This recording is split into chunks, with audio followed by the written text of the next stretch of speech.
Aquí ya tenemos el último punto, el tercer punto. Nos dice que hay una bobina con un segmento de disco y que tiene 25 vueltas, que enfrente pasa un hilo conductor con una corriente, un conductor muy largo con una corriente de 1.5 amperios, y nos dicen que hallemos la inductancia mutua, que es que este hilo, el campo magnético que produce la corriente que pasa por este hilo, genera en esta espira. Recordamos que la corriente, cuando se dirige hacia allá por la ley de la mano derecha, indica que el campo va a estar en esta dirección, así que aquí, en esta espira, va a estar entrando campo, ¿sí? Y por acá va a estar saliendo.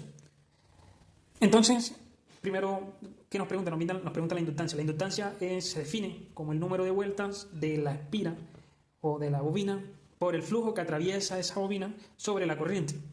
Sabemos que un diferencial, bueno, nosotros nos dan el número de vueltas, nos dan la corriente, pero nos falta el flujo. Entonces el diferencial de flujo se define como el campo que atraviesa la superficie por un diferencial de superficie. Al integrar esta, pues tendremos toda la superficie y por tanto todo el flujo que atraviesa la superficie. Entonces el flujo total es simplemente el campo, la integral de superficie, campo.ds. La densidad de campo es igual a la intensidad de campo por un mu, pero en este caso no es mu sub 0, sino un mu relativo, un mu diferente, porque mu relativo es de 5 y entonces este mu vendría a ser 5 por mu sub 0. O sea, entonces debemos, como ven, se definen en términos de h, vamos a hallar h. H por ley de Gauss o por ley de Ampère podemos hallarlo. En este caso tenemos un hilo conductor muy largo, vamos a suponer que tiende a infinito, por lo tanto tiene una alta simetría. Así que vamos a hallar el campo que produce en toda esta zona la corriente que atraviesa esta línea, este conductor. Así que vamos a usar la ley de Gauss. La ley de Gauss dice que la intensidad de campo puntual es igual a la corriente encerrada. Vamos a ir al campo, vamos a suponer que el campo es constante a medida que se mueve, pero necesitamos saber cuál es el DL. Bueno, el DL va a ser el DL del H, y creemos que H, por la ley de la mano derecha, o la regla de la mano derecha, va a ir en este sentido. Es decir, la dirección va a ser A sub phi, porque tenemos, recordemos, A sub Z hacia arriba, A sub ρ hacia allá, entonces A sub phi para allá. Entonces va a tener un A sub phi. El DL, que está en dirección A sub phi, es siempre ρ de phi en A sub phi. Así que lo reemplazamos. Y entonces sería la integral de línea cerrada de ρ de phi en A sub phi, igual a la corriente cerrada. La integral va de 0 a 2pi porque integra en toda la trayectoria, entonces esto nos haría, sacamos ρ porque solo estamos a integrar phi, entonces sería la integral de 0 a 2pi por h por ρ igual a la corriente encerrada. Esto nos da este término aquí, al despejar h tendríamos la corriente encerrada sobre 2pi ρ en dirección a sub phi. Ahora, como el campo es h por la integral por el mu, entonces vamos a llamar a este mu el producto de mu relativo por mu sub 0, entonces el campo vendría a ser esto. Sabemos que el campo va entrando. Así que vamos a hacer lo siguiente. Resulta que este campo está en dirección a su fin, pero aquí hay un problema. Nuestra espira no comparte la misma simetría con nuestra línea. Entonces no podemos, el campo va a estar entrando en dirección a su fin. Se genera un problema aquí cuando queremos integrar. Lo que vamos a hacer es algo que a mí se me ocurrió en el parcial, algo rotar el sistema. Es decir, la corriente va en dirección a su z, pero si yo lo roto 90 grados, la corriente va a estar yendo en dirección a su ρ y el campo, como A sub z queda hacia arriba, entonces el campo está ahí entrando en dirección menos A sub z. Así que lo que yo hice fue definir que A sub phi va a ser igual a menos A sub z, para simplificar los cálculos. Entonces, vamos a integrar el P que ya calculamos para hallar el flujo. Para eso debemos hallar el ds. ¿El ds cuál es? Bueno, como va a ir en dirección menos A sub z, debemos hallar la hoja de fórmula y encontramos que el ds es igual a ρ de phi de ρ en A sub z. Pero hay un problema. Resulta que el ρ que nosotros usamos acá no es el mismo el ρ rotado. Así que al ρ rotado el profe le llama ρ', yo le voy a llamar ρ2, y este va a ser el ρ1. Y va a ser diferente, entonces va a ser el ρ2 y el de mi campo va a ser ρ1.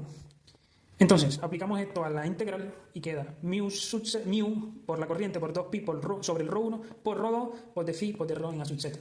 Aquí hay un problema. Bueno, resulta que esto es constante, ¿cierto? Lo podemos sacar de la integral, nos queda la integral de 0 a 4pi, porque, bueno, nuestro phi va de 0 a 4pi, a pi cuarto, perdón, y nuestro ρ, el ρ2, va a ir, si rotamos esto, si 90 grados, el ρ va a ir de 2,5 a 5.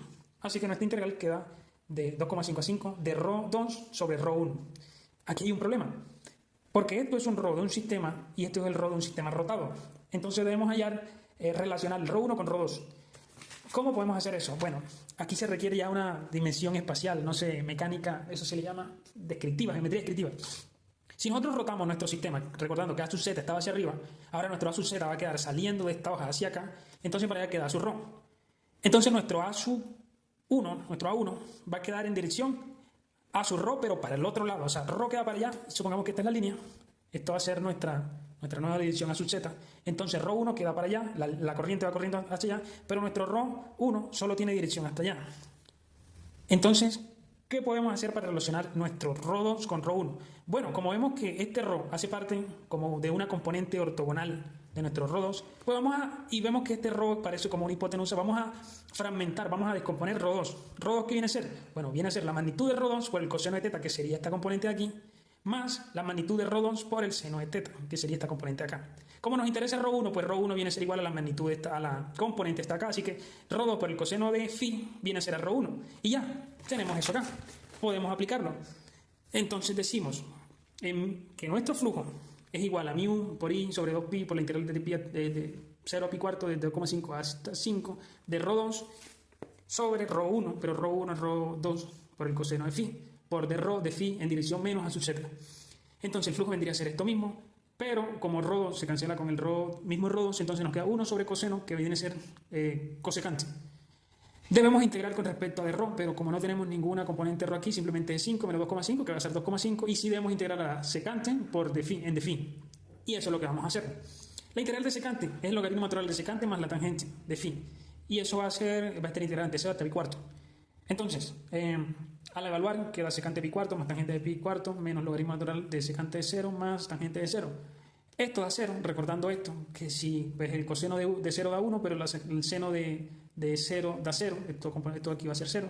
Esto acá va a ser 1 sobre coseno, que es lo mismo de secante, y el coseno de 0 da 1, entonces esto da 1, logaritmo natural de 1 da 0. Entonces todo esto va a dar 0, nos queda solo este término aquí. La secante de pi cuarto más la tangente de pi cuarto da 1 más raíz de 2, que esto viene a ser 0.88 por 13. Entonces ya cambiamos los valores. Nuestra μ es 5 por μ sub 0, por la corriente I no lo vamos a reemplazar porque vamos a usar esta fórmula acá para cancelarlo. Y bueno, operamos y esto nos da este valor, 2,20349396,7 por I a la menos 6 webs. Al evaluarlo en la ecuación de la inductancia, pues nuestra corriente I con la corriente I se cancela y nos queda este producto aquí, que al final da 5,508584,919 por 10 a la menos 5 henrios, que al mover la coma y expresarlo en notación científica da eso. Y eso es todo. Y esto es inductancia henrios así.